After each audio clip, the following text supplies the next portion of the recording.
नमस्कार प्रेक्षकांनो, सुप्रभात. घरोघरी मातीच्या चुली या मालिकेच्या पुढील भागामध्ये आपण पाहणार आहोत. ऋषिकेश हा जानकीला विचारत असतो की मला सांग जानकी, त्या रणदिवे मॅडम तुझ्याशी काय बोलल्या फोनवरती? तू त्यांना फोन केला होता ना? तेव्हा जानकी म्हणते हो, आणि जानकी रडायला लागते आणि म्हणते की त्या म्हणाल्या की तुझा आणि आमचा काहीही संबंध नाही आहे आणि पैसे मागायला लाज वाटत नाही का? तेव्हा आता ऋषिकेशची तळपायाची आग मस्तकात जाते.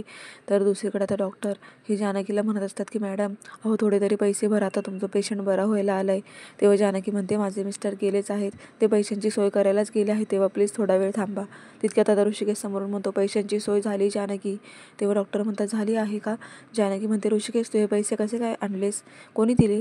तेव्हा आता ऋषिकेश म्हणतो कोणी दिले नाही आहे, मी माझं कडं मोडून टाकलं आहे आणि माझं कडं मी विकून टाकलं.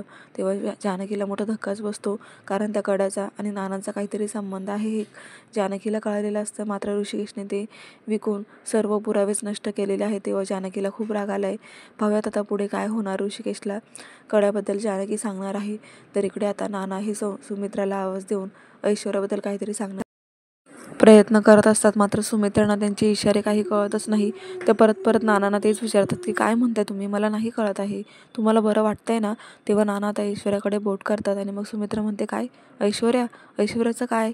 तेव्हा ऐश्वर्या खूपच घाबरलेली असते. तर नाना आता काहीतरी सांगण्याचा प्रयत्न करत आहे, मात्र सुमित्राला कळत नाही आहे.